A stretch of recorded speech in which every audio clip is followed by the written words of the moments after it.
La suite de BFM Story. On retourne dans le 12e arrondissement à Paris, dans le quartier Aligre. Retrouver Raphaël Maillochon et les équipes de BFM TV avec cette prise d'otage en cours. Un homme qui retient 2 femmes en otage, Raphaël.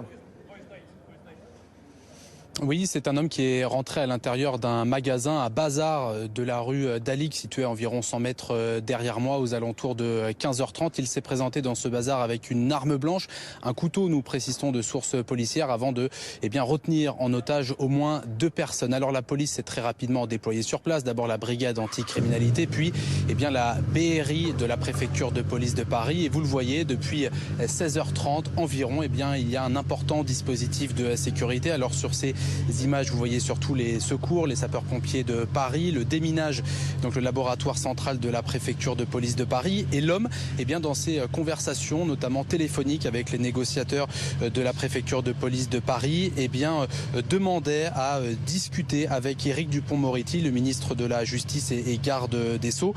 Le ministre qui a d'ailleurs fait savoir aux négociateurs qui se tenaient à leur disposition.